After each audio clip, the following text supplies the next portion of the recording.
Dios es dueño del mundo, por Gary North.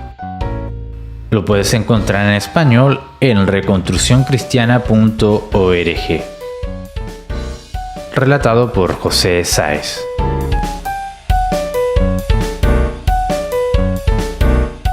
De Jehová es la tierra y su plenitud, el mundo y los que en él habitan. Porque él la fundó sobre los mares y la afirmó sobre los ríos. Salmos 24, del 1 al 2.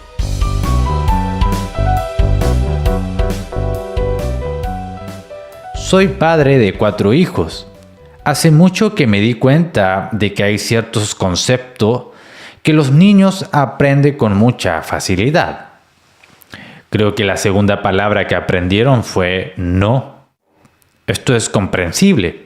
Mi esposa y yo les habíamos enseñado esa palabra repetidas veces, con la ayuda de las herramientas necesarias.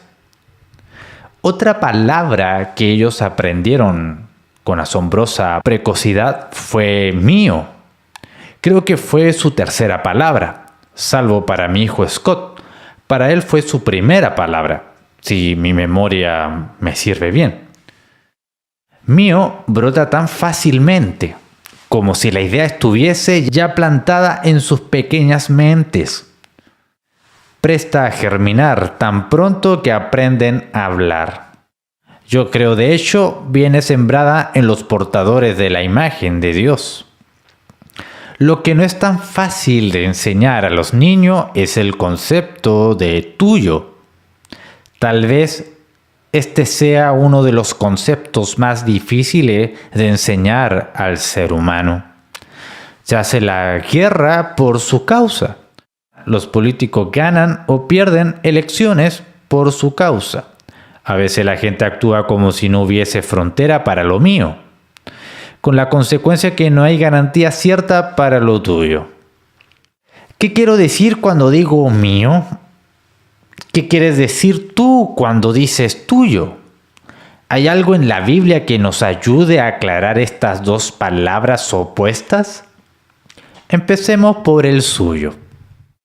Y miremos el primer capítulo del libro de Génesis. El primer versículo mismo anuncia: en el principio creó Dios los cielos y la tierra. Está aquí claramente dicho: Dios es el creador.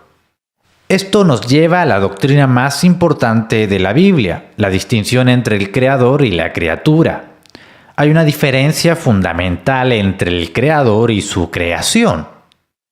Esta doctrina establece que Dios y ningún otro es gobernador absoluto sobre toda la creación. Las leyes por las cuales se rige la creación las estableció Dios, y Él juzga continuamente toda la creación según su ley y sus requisitos. Esta es la doctrina de la creación original. Dios creó al mundo, por lo tanto, a Él le pertenece. Él es el dueño absoluto de todas las cosas, como veremos más adelante. Él ha delegado la propiedad de la tierra a la humanidad. El niño está hecho en la imagen de Dios, Génesis 1:26, y por eso le es tan fácil aprender el concepto de mío. Pero Dios no ha delegado todas las cosas a una persona en particular o a una sola institución. El impío puede decir que Dios ha delegado todas las cosas al Estado. Nosotros le llamamos a esta doctrina económica el socialismo. O pueden actuar como si Dios diera todas las cosas a su grupo de interés especial favorito. Por eso es tan difícil de aprender y enseñar la idea de tuyo. Tuyo significa lo mío, es limitado. Los impíos resisten tal limitación. Pero lo mío siempre es limitado. Lo mío implica necesariamente lo tuyo. Solo Dios es dueño absoluto. Solo Él posee todas las cosas. Lo que Él hace fundamentalmente es arrendar, sinónimo de alquilar, lo que Él posee a los hombres. Todo cuanto poseemos, inclusive la vida misma, se los debemos a Dios. Cada persona será finalmente juzgada según su administración de los bienes de Dios. ¿Somos buenos mayordomos de los bienes de Dios? ¿Cómo podemos determinarlo? No debemos hacer juicios tocante a nuestra honradez, nuestra frugalidad, la sabiduría de nuestras decisiones y si o no hemos invertido sabiamente lo que Dios nos ha encomendado. Es claro que la administración de los bienes de Dios implica criterios para el uso de la propiedad. ¿Dónde descubrimos estos requisitos? Se descubren en la Biblia.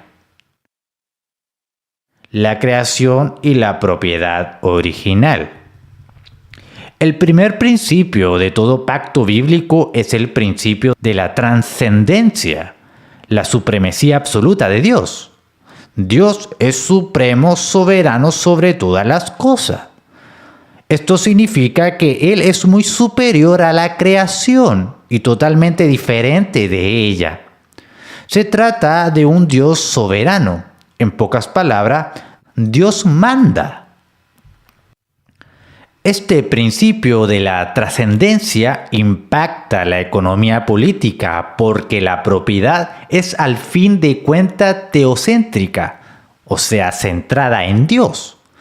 Él creó todo lo que existe y como su dueño, Él está en el centro del universo.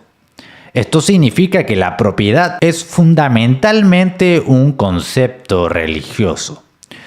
No la puede comprender correctamente aparte de Dios, dueño absoluto de la creación. De igual manera, es imposible hablar correctamente de los deberes de la propiedad sin hablar también de lo que Dios específicamente requiere de los hombres en su condición de propietarios. La providencia. La doctrina de la creación nos lleva a una segunda doctrina, la doctrina de la providencia, es decir, el constante mantenimiento y sostenimiento de la creación por Dios. Dios guarda y cuida del universo de una manera personal. No solo lo creó, sino que también lo sostiene. Él asegura su continuación a través del tiempo. Solamente por el poder de Dios es que la tierra y el universo se mantienen. Leemos en el Nuevo Testamento en Colosenses: porque en Él fueron creadas todas las cosas, las que hay en los cielos y las que hay en la tierra, visible e invisible, sean tronos, sean dominios, sean principados, sean potestades, todo fue creado por medio de Él y para Él.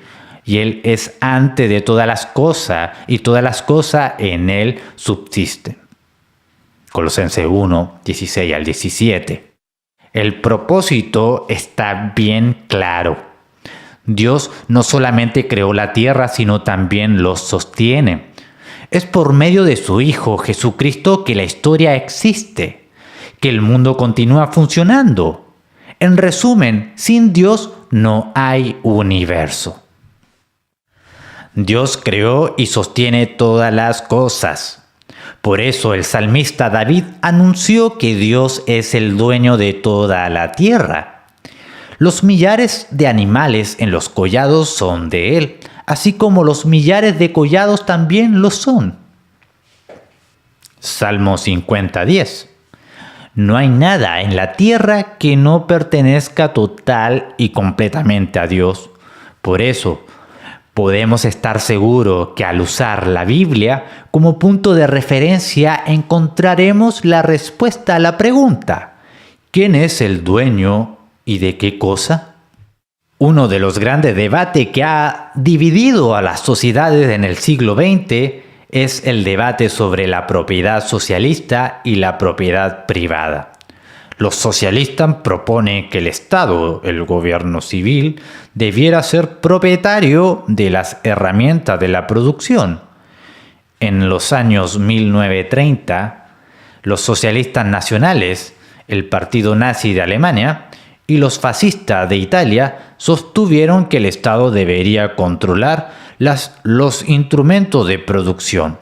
Aunque la propiedad era aún oficialmente privada, en contraste, el mercado libre es un sistema basado tanto en la propiedad privada como en el control particular de los medios y herramientas de producción.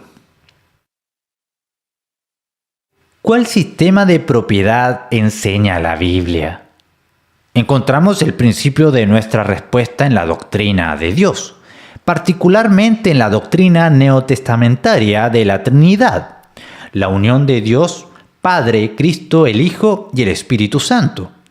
Cuando aceptamos la doctrina de la Trinidad, que es la doctrina teológica nuevamente más fundamental del cristianismo del Nuevo Testamento, tenemos que reconocer que Dios es a la vez uno y diverso. Hay 3 personas en la Trinidad, pero Él es asimismo un solo Dios. El sistema de la propiedad que Él requiere refleja su ser trinitario. Dios establece las reglas de propiedad que son a la vez colectivas e individualistas. Algunos bienes son propiedad de individuos, otros de familias, otros de asociaciones y corporaciones. Algunos son propiedades de iglesia, al fin otros son de gobierno civil, es decir, el Estado. También encontramos en la Biblia un sistema de superposición de la propiedad. Ciertas propiedades pertenecen principalmente a individuos y solo secundariamente al gobierno. En otros casos, los individuos poseen bienes, a los que las familias tienen también derecho legítimo. En otras palabras, la propiedad no pertenece exclusiva y absolutamente a ningún individuo o institución. La afirmación hecha al comienzo de este capítulo implica precisamente esa conclusión, que solo Dios es dueño absoluto de toda la creación. Él y solo Él tiene el derecho absoluto de propiedad. Todos los otros títulos de propiedad son subordinados. Cuando tratamos de la propiedad de hombres, se trata de una propiedad otorgada por Dios. Dios es el gobernador absoluto y final sobre toda la creación, y por lo tanto Él es su absoluto propietario. Sin embargo, Dios ha delegado al hombre la responsabilidad de cuidar la creación. Véase en Génesis 1:28. Por lo tanto, el hombre es un mayordomo bajo la supervisión general de Dios. Esto significa que el hombre debe rendir cuenta a Dios por todo lo que es, y es responsable ante Dios por la correcta administración de todo lo que se le ha encomendado. La propiedad privada. Es indiscutible que la Biblia, incluso el Nuevo Testamento, afirma la propiedad privada. Jesús ofreció la parábola siguiente como una descripción del reino de Dios. Una mañana, un terrateniente manda a su siervo a buscar jornalero. Varios son encontrados por la mañana. El siervo regresa al mercado varias veces durante el día. Cada vez hay quienes acuerdan trabajar con él en los campos. Al final del día, el dueño paga a cada uno el mismo salario. Los que trabajaron todo el día se quejaron, porque no debieran ellos recibir más dinero que los que llegaron tarde. ¿Qué quería enseñarnos Jesús? Que Dios salva a algunos hombres temprano en su vida y a algunos a la mitad de su vida y a otros un poco antes de que se mueran. ¿Por qué debiera quejarse los primeros beneficiarios? Ellos buscan trabajo y lo encontraron. ¿Es que no comprendieron los términos del contrato? El propietario les increpa. ¿No me es lícito hacer lo que quiero con lo mío? ¿O tienes tú envidia porque soy bueno? Mateo 20:15. Jesús comparó la soberanía de Dios en otorgar salvación a los hombres con la soberanía del dueño sobre sus bienes. La iglesia primitiva en Jerusalén practicó voluntariamente la propiedad común de los bienes. Jesús les había advertido que Jerusalén sería destruida por los romanos. Lucas 21. Así que vendieron todos sus bienes mientras podían y compartieron su propiedad. Un matrimonio, Ananías y Zafira, vendió una propiedad. Ellos apartaron una porción del dinero y dieron el resto a la iglesia. Pero ellos les dijeron a los líderes que habían donado todo el precio de la venta a la iglesia poco antes. Que Dios les juzgase por su pecado de engaño, Pedro recordó a Ananías, reteniéndola: ¿no se te quedaba a ti? ¿Y vendida no estaba en tu poder?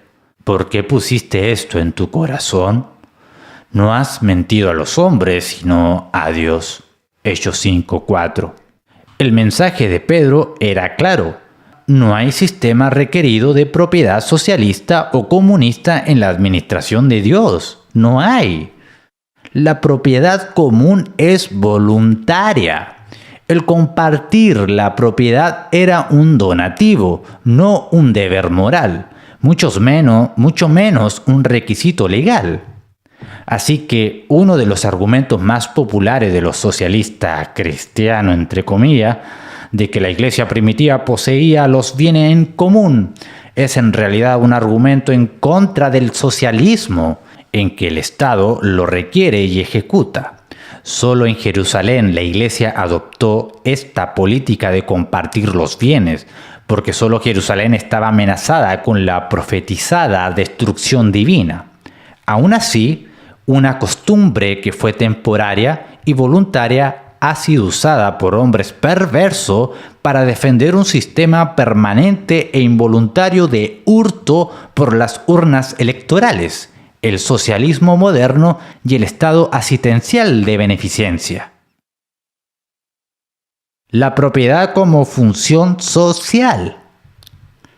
La propiedad es una función social. La mayoría de la gente no comprende esto. Los adversarios del capitalismo ciertamente no lo comprenden. Como los críticos piensan en la propiedad privada, ellos piensan de un propietario quien es codicioso, anhelante, rabioso por la ganancia y tacaño, y que usa sus bienes exclusivamente para su propio avance personal. Tal ha sido la caricatura tradicional del capitalista entre los partidos socialistas. Se ve al capitalista como un explotador. Se le ve como alguien cuyos planes deben ser impedidos por el pueblo, actuando políticamente por medio del Estado a fin de defender los intereses de la comunidad. Esto es un malentendido total de la propiedad privada. Los individuos poseen su propiedad como una doble mayordomía. Primero ante Dios y segundo ante la comunidad. Compréndase, no dije que la gente posea la propiedad para beneficio del Estado. El Estado no es lo mismo que la comunidad, aunque los partidarios de gran gobierno rara vez lo mencionan. El pueblo no posee sus bienes principalmente para beneficiar al gobierno civil, o sea, la institución política o burocrática que Dios ha establecido para castigar a los malhechores. La propiedad, tanto en la Biblia como en un mercado libre, no es una función principalmente estatal. Sostengo más bien que la propiedad es una función social y que los hombres deben distribuir sus bienes según las necesidades y las demandas de la comunidad en general, si los dueños desean ser inversionistas sabios y derivar las mayores ganancias y beneficios de sus bienes. En resumen, el Estado no es lo mismo que la comunidad. La comunidad es mucho más amplia que el Estado. Se compone de familia, iglesia, escuelas, negocios y asociaciones voluntarias de toda índole. Los oficiales del Estado representan legalmente la comunidad de manera bíblicamente limitada. Ellos brindan protección a la vida y a los bienes. Éxodo 22. Hacen juicio por medio de jurados. Éxodo 18, Romanos 13 del 1 al 7. Se encarga de la defensa nacional, Jueces. La cuarentena médica, Levítico 13 y 14, y de la seguridad pública, Éxodo 21 del 28 al 36. Un lote de terreno. Vamos a ver cómo la función social de la propiedad funciona en la práctica. Supongamos que un individuo tiene un lote de terreno. Se puede usar este terreno para muchos propósitos, para la agricultura, para levantar una fábrica, una escuela, una casa, un departamento, etc.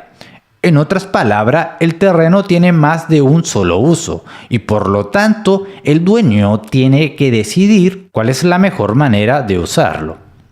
Si es un dueño que busca sacar ganancia, ha de preguntarse lo siguiente: ¿qué es lo que la gente de mi comunidad quiere que yo haga con mi propiedad? Para contestar a esta pregunta, necesita determinar la posible tasa de ganancia, sea por vender la propiedad o por arrendarla. Para recibir la mayor ganancia del terreno, tiene que usarlo para producir lo que la gente valora más, según su disposición a pagar. La regla que normalmente usa un vendedor para determinar lo que la comunidad, los participantes en el mercado, realmente desean es esta: la mayor oferta gana. La economía es esencialmente una subasta gigante. Supongámonos que un individuo decide que su propiedad debiera ser usada o para edificar un complejo de departamentos o para cultivar alimentos. La gente desea vivienda y un complejo de apartamento es una manera de obtener viviendas baratas. Al usar el terreno para construir un complejo de apartamentos, al dueño decide imposible el uso de terreno para cultivar alimento. Impide el acceso del terreno a los demás consumidores. Esta es la esencia de toda propiedad: la negación del acceso a un bien. Es el poder legal de decir sí a una forma y no a otra de uso. Tal decisión siempre se debe hacer teniendo en cuenta este principio: yo soy el encargado. ¿Qué tal si un agricultor también quiere este terreno? ¿Qué incentivo económico puede ofrecer el agricultor al dueño del terreno para persuadirle que le permita tomar control sobre el terreno? Es obvio que la mejor manera de lograrlo sería que le ofreciese al dueño un contrato de arrendamiento, a un pago de arriendo, alquiler o una compra en efectivo a fin de lograr el uso exclusivo del terreno. Este ejemplo, un grupo de consumidores se benefician y el otro grupo pierde. Algunos consumidores tienen más interés en que aumenta la provisión de apartamentos y con eso abarata el precio de las viviendas, mientras otros están más interesados con el aumento en el abastecimiento de alimentos, abaratando así la comida. El constructor de apartamento actúa como el intermediario en beneficio de la gente que desea alquilar vivienda. De igual manera, el agricultor actúa en beneficio de la gente que desea comprar alimento a un precio más barato. Cada grupo de consumidores es representado económicamente por un agente. No es un agente legal, sino un agente económico. No tiene un documento firmado por todos los miembros del grupo que dice: este hombre es nuestro representante legal.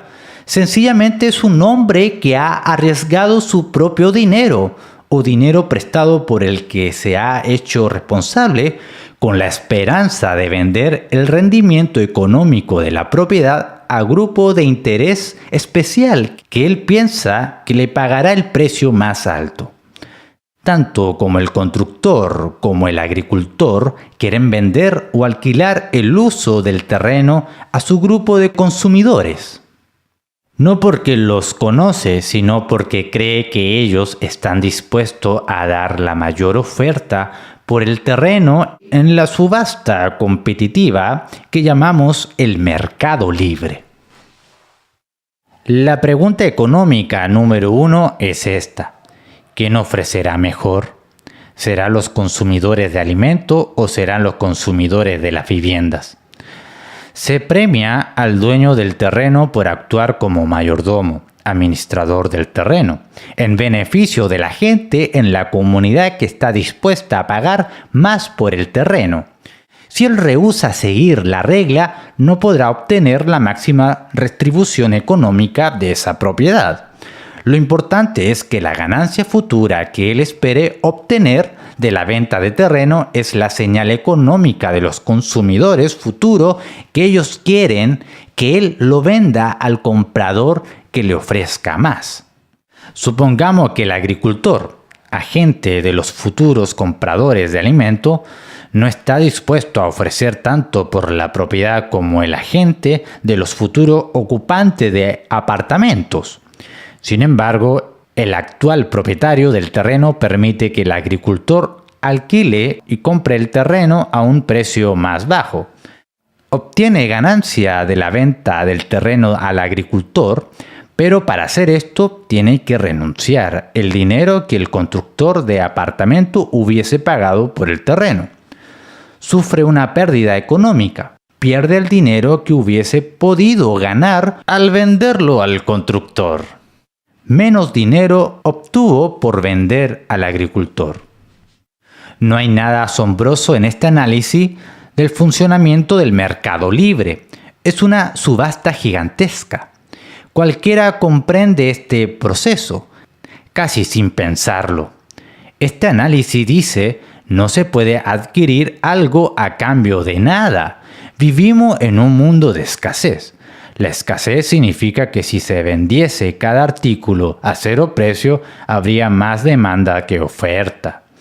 Por eso, ponemos precio a las cosas para limitar la demanda. Decimos quiénes obtienen qué por un sistema de licitación, como en una subasta. Para conseguir una cosa, uno tiene que renunciar a la otra. Y casi siempre tomamos nuestras decisiones según la regla: mayor oferta gana. Hacemos lo que podemos con lo que tenemos. Pero, ¿qué es lo mejor? Lo descubrimos al preguntarnos: ¿cuál es el mejor precio que puedo obtener a cambio de este artículo o servicio? La propiedad no es gratuita. El dueño tiene el derecho legal para hacer lo que quiera con sus bienes, pero no puede escapar de las consecuencias económicas de su decisión. En otras palabras, el derecho de la propiedad es libre, pero no gratis. Toda propiedad cuesta. La posesión es cara. Si usted se equivoca vendiendo algo a un precio demasiado bajo, sufrirá las consecuencias económicas. Para obtener la mayor ganancia como vendedor, usted necesita atender al agente cuyos consumidores cree que él pagará el mejor precio. Este es el agente que le pagará el mejor precio para obtener el control de la propiedad. En este caso, usted necesita atender a los futuros inquilinos y no a los futuros consumidores. ¿Qué criterio debiera utilizar el individuo para decidir cómo usar sus bienes? Las respuestas varían según el beneficiario, sea este un grupo de interés especial, una organización o un grupo particular de consumidores de la comunidad, o las autoridades políticas o muchos otros posibles compradores y usuarios.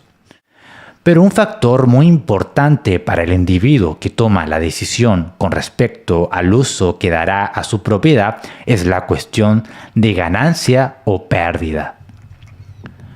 El dueño de la propiedad tiene el derecho legal de subvencionar, ayudar económicamente a un grupo particular vendiéndole su propiedad por debajo del precio corriente, pero no puede hacer esto gratuitamente.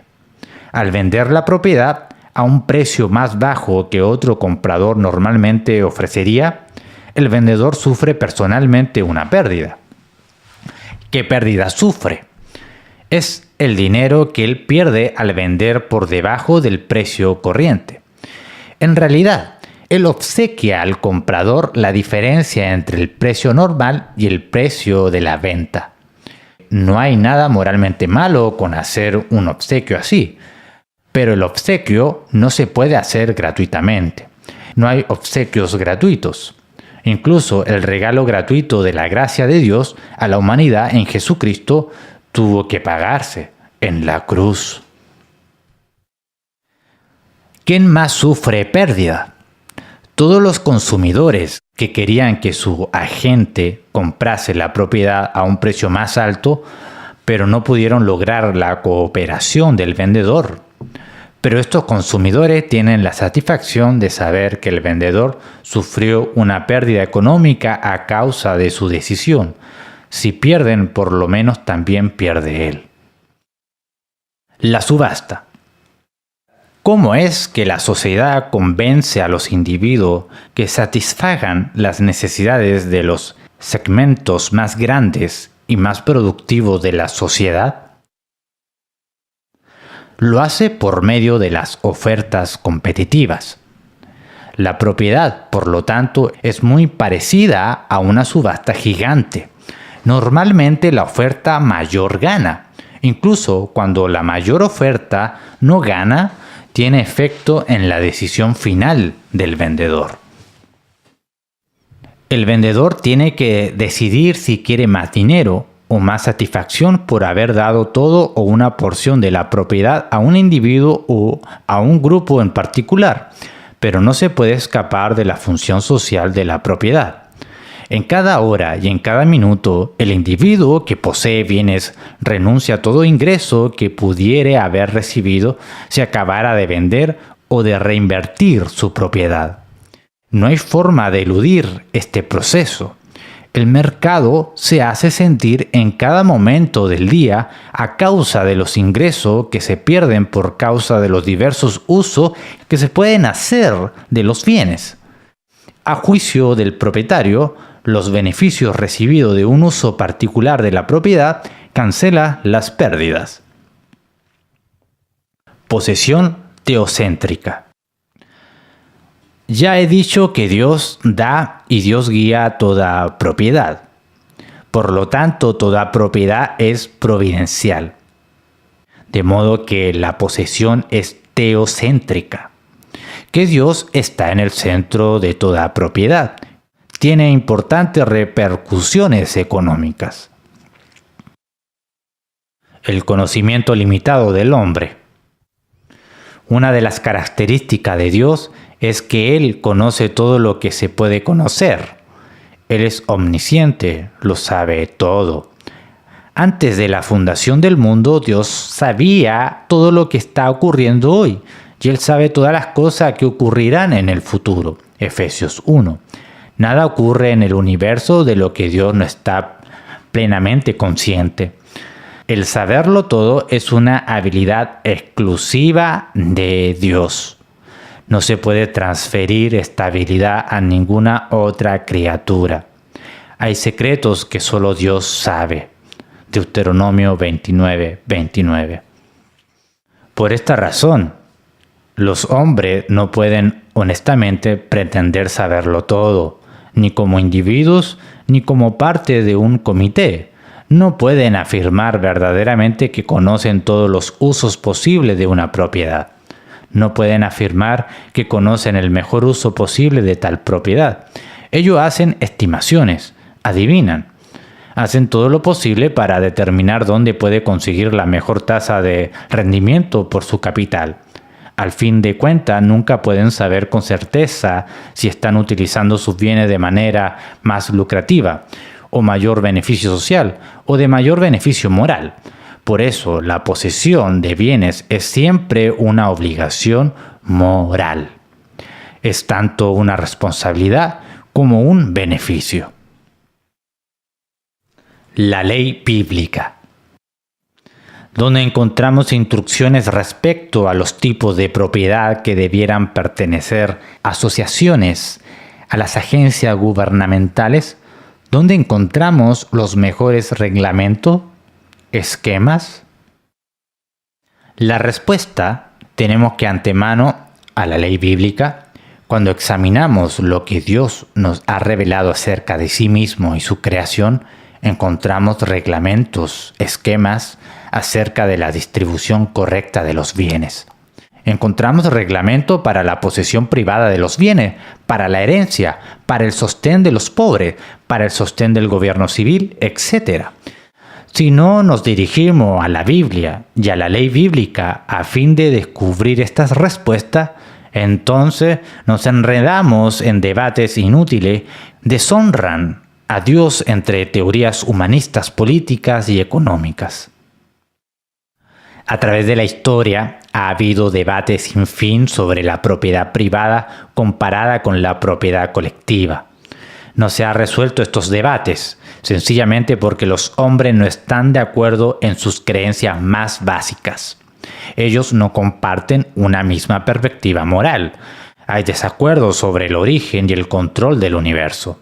Por lo tanto, tampoco hay acuerdo en cuanto al origen y los reglamentos de la propiedad. Hay desacuerdo en cuanto a la mayordomía. No se ha logrado acuerdo en cuanto a quiénes poseen y quiénes debieran poseer qué cosa. Este audio representa un intento de aclarar algunos de estos temas fundamentales. No es posible que tan breve trate todos los temas de importancia, pero por lo menos puede servir como una introducción general. No cabe duda de que las enseñanzas bíblicas acerca de la propiedad se opone a las teorías económicas socialistas modernas, como también se opone a las teorías de la propiedad absolutamente privada. Pero en general, encontramos que a las asociaciones privadas, especialmente a la familia, Dios ha delegado más obligaciones que al gobierno civil y a sus agencias burocráticas. Conclusión. El concepto bíblico de la propiedad se centra en Dios, porque mía es toda bestia del bosque y los millares de animales en los collados. Salmo 50:10. Dios es el dueño absoluto de toda la creación y Él la sostiene por medio de su supremo poder gobernador. Él establece al hombre como un administrador sobre sus bienes y ha establecido leyes para la administración y la transferencia de la propiedad que deben ser obedecidas para que la obra dé ganancia. Los hombres han de ser mayordomos fieles a Dios. Ni la propiedad privada ni la estatal son reglas absolutas. Pero como veremos, ni el gobierno civil ni la iglesia poseen la mayoría de los bienes en la Biblia. La mayoría de los bienes son poseídos por las familias y los agentes económicos de las familias. Toda propiedad es social. Los compradores y los vendedores compiten. Los compradores con los demás compradores y los vendedores con los otros vendedores, por los recursos escasos de la creación. Este proceso de competencia, al que algunos economistas llaman proceso de descubrimiento, da incentivos económicos a los dueños para que administren sus bienes para el beneficio de los consumidores. Legalmente, la Biblia permite una gran libertad en la administración de la propiedad privada. Pero desde una perspectiva económica, cada decisión o indecisión por parte del dueño conlleva su propio costo. Todo propietario que se rehúsa a satisfacer las demandas de los consumidores pierde las ganancias o pierde el aumento de valor de sus bienes. Y las dos cosas. Él paga un precio por hacer caso omiso a la demanda del consumidor. Por lo general, está legalmente libre para hacer lo que él quiere con sus bienes, siempre que no perjudique física o moralmente a otra persona. Él no puede usar su propiedad exento de gastos. Tenemos que comenzar nuestro estudio de los principios económicos bíblicos asumiendo las siguientes creencias. 1. Dios es el creador supremo. 2. Dios es el dueño absoluto de todos los bienes. 3. Dios declaró que el hombre debiera gobernar, tener dominio sobre a las demás criaturas de la tierra. 4. Dios da al hombre la responsabilidad de administrar la propiedad, la mayordomía delante de Dios. 5. La propiedad es una función social, la mayordomía delante de los hombres. 6. Dios ha fundado criterio para la propiedad legal. 7. Dios ha establecido leyes para la administración de sus bienes por el hombre. 8. La ley bíblica revela estos criterios. 9. El hombre, a diferencia de Dios, tiene un conocimiento limitado. 10. Las ganancias y las pérdidas ayudan a los hombres a descubrir el mejor uso de los bienes que Dios les ha encomendado. 11. La economía política del mercado libre es una subasta gigante. 12. El principio normal de esta subasta gigante es la mayor oferta gana. 13. El intermediario es el agente económico de los consumidores. 14. La ley bíblica establece los principios correctos de la posesión y la administración de los bienes.